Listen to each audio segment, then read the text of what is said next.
back, everybody. Your heart is responsible for just about everything that gives your body life. So it is important to make sure that your heart is in excellent hands. Well, Dr. Neil Sanghvi is a clinical cardiac electrophysiologist with for First Coast Heart and Vascular. And does that say that on your diploma all the way across? You know, the way I tell my patients, I'm an electrician. You truly are, because you deal in all of the latest technologies that are available to make sure that your heart is healthy and running. And so let's talk a little bit about, we want to focus on these implantable cardiac devices. And I think people are familiar, they've heard the words pacemaker, defibrillator, but we're really going to break it down, explain who needs what, and then what are the latest advancements in this technology. So let's start with the pacemaker. Sure.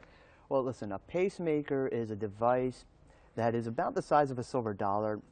It's really something that's placed underneath the collarbone. It has two wires that go into the heart. Its purpose is really to prevent the heart from beating too slow. Okay. And a lot of us, as we get older, we slow down. And sometimes that slowing down isn't because of age. It's because your heart's not keeping up. So you could have symptoms like fatigue or shortness of breath or dizziness, or in the extreme case, you're passing out. And so this device has an impulse that's able to determine whether the heart's beating too slow, send an electrical current, and speed it right back up again. Okay, so that's when your heart's beating too slowly. How about a defibrillator? Because another thing you hear for people is that their heart's just doesn't have a good rhythm and it's kind of out of control. That's absolutely right. So the defibrillators, they're a little bit bigger. They're put in the same way as a pacemaker, but they're really used for lethal, irregular heartbeats. The #1 cause of death in this country is heart disease. But the #1 cause within heart disease is something called sudden cardiac death, something called ventricular tachycardia or ventricular fibrillation. Is this what people think of when they think of heart attack? Sometimes. Okay. This is what you want to think about when you have somebody who just collapses in front of you. And the reason why nowadays, when you go into public places, you see these things called AEDs on the wall. Right. These are devices that are meant to shock the heart back into rhythm. So a defibrillator is meant for people who are at the highest risk, people who have a weakened heart muscle, who've had a heart attack in the past where damage has occurred to their heart. And then these devices are watching the heart 24/7.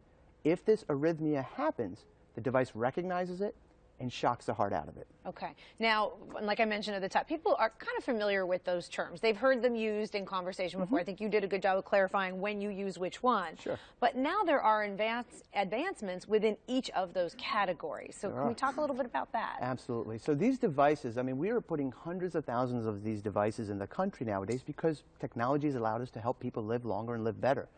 But in the past, historically, one of the problems with the devices was that you could not have an MRI.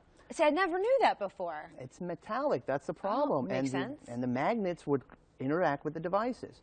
The nice thing about the newer devices is that they're MRI conditional. And it's important because about 75% of patients who have a device put in are going to need an MRI at some point in their lives. Right. So for a million reasons. So absolutely. now so do you need it when you're speaking with your doctor, your electrician?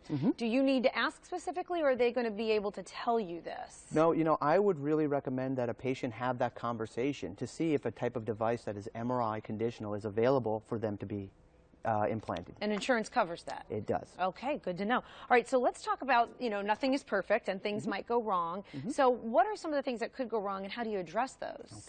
Okay. These are devices, you know, after all, and they do have a certain failure rate. Fortunately, it's less than 1%. But many times these wires may fail because of overuse, or sometimes there's a recall. Now, historically, what physicians would do is they would just implant a new wire because the old wire would scar into place. And that is problematic because the more hardware you have, the higher the risk of infections and the higher risk of an artery clogging up. So there's many of us that are capable of taking these wires out, something called an extraction, where we take a laser and slowly tease out the wire that doesn't need to be there anymore. My opinion is if it doesn't need to be there, why leave it there? And this reduces risks of infections and clots and allows patients to just have the hardware that they need. Now, you know so much about all these advancements. We talked about the MRI, having one that's capable of having an MRI. What else is out there? Sure. So the defibrillator, I just mentioned the fact of infections. Now, infections occur because you have foreign material in your body. Now, fortunately, the body doesn't reject the device, but the wire goes through a bloodstream. And that bloodstream is constantly getting seeded with bacteria. When you brush your teeth, bacteria go into the bloodstream. If these bacteria find a wire to grab onto, now you have an infection. The people who are at the highest risk the ones who have the weakest hearts. So these are often patients who have defibrillators. Now, Boston Scientific, it's one of the companies that makes these devices, has come up with a device called a subcutaneous ICD. The beauty of this particular device is that it is capable of delivering whatever shock you need, the life-saving therapy, but doesn't have anything left in the bloodstream. And so if we're looking at the poster here, you can actually see the subcutaneous ICD right here on the left. And what you see is that the entire wire and the device is underneath the skin, nothing in the bloodstream. But over here on the other side is a traditional device. So that's one of the advances. The other advance is a lot of these devices are now, they're kind of like the Internet of Things. You can't get on the Internet with them, so don't get worried. Nobody's going to hack your device. But it allows you to wirelessly transmit information to your doctor so they can keep an eye on you when you're not in the office. Oh, well, thank you so much for coming on and talking about all of these advancements. We definitely need to make sure that if you've got a heart issue, you, of course, want to give First Coast Heart and Vascular Center a call. And thank you so much for sponsoring this segment and bringing on all of this really interesting information. They have 8 offices in the First Coast area. To find the one nearest to you, visit firstcoastheart.com or give them a call at 423-0010.